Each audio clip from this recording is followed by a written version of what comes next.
Bangladesh chemists and druggist সমিতির আহ্বানে সারা দেশের ন্যায় ওষুধ ব্যবসায়ীদের 4 দফা দাবি বাস্তবায়নে মানববন্ধন করেছেন আশুলিয়া থানা উপশাখা বিসিডিএস। আশুলিয়া থেকে শামীম আহমেদের পাঠানো প্রতিবেদনে দেখুন বিস্তারিত। আপনি কি প্রবাসে গিয়ে স্বাবলম্বী হতে চান? পূর্বে বুকিংকৃত বিমানের টিকিট পরিবর্তন করতে চান, অথবা ট্যুরিস্ট ভিসার মাধ্যমে এই সুন্দর পৃথিবী ঘুরে দেখার স্বপ্ন দেখছেন? আপনার স্বপ্নকে বাস্তবায়ন করতে A to Z travels and tours আছে আপনার সাথে। বৃহস্পতিবার 22শে মে সকাল 11টার দিকে আশুলিয়ার পল্লী বিদ্যুৎ এলাকার নবীনগর চন্দ্র মহাসড়কের পলাশবাড়ি এলাকার হাবিব ক্লিনিকের সামনে এই মানববন্ধন কর্মসূচি অনুষ্ঠিত হয়েছে। এ সময় বাংলাদেশ কেমিস্টস অ্যান্ড ড্রাগিস্ট সমিতির আশুলিয়া থানা উপশাখার সভাপতি মোহাম্মদ জহিরুল ইসলাম খান লিটনের সভাপতিত্বে ও সিনিয়র সভাপতি নূর উদ্দিন পাটোয়ারির সঞ্চালনায় এই মানববন্ধন কর্মসূচি ও র্যালি করা হয়। মানববন্ধন কর্মসূচি থেকে তারা জানান, আমাদের ফার্মেসিগুলি পরিচালনা করছি, কিন্তু আজকে দেখা গেছে কিছু অসাধু লোক তারা লাইসেন্স ছাড়াই যত্রতত্র ভাবে এই ফার্মেসি পরিচালনা করে ওষুধের গুণগত মান এবং এই সেবাকে করে।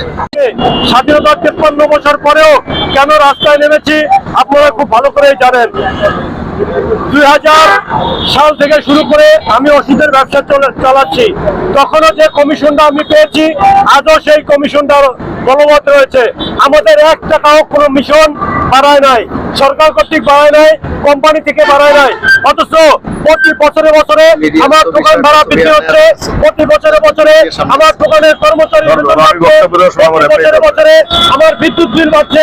আমি আর এই ব্যবসায় যদি কমিশন বৃদ্ধি না করে আমরা ব্যবসা পরিচালনা করা খুবই কঠিন হয়ে যাচ্ছে। এই মানববন্ধন কর্মসূচিতে উপস্থিত ছিলেন বাংলাদেশ কেমিস্ট অ্যান্ড ড্রাগিস্ট সমিতির আশুলিয়া থানা উপশাখার সহসভাপতি জাহিদ হাসান শিকদার, মোর্শেদ আলী খান পাপ্পু, এক্সিকিউটিভ সদস্য শাহজাহান হোসেন সুজন, সুয়াবুর রহমান শোয়েব, রুহুল আমিন, শাহাবুদ্দিন আহমেদ রাজা, মিজানুর রহমান, কাজী মানসুর হাসান, জিহাদুল ইসলাম, শাহাদাত হোসেন উসমান, সালাউদ্দিন খান কাজল সহ আশুলিয়ায় কর্মরত সকল কেমিস্ট সদস্যরা।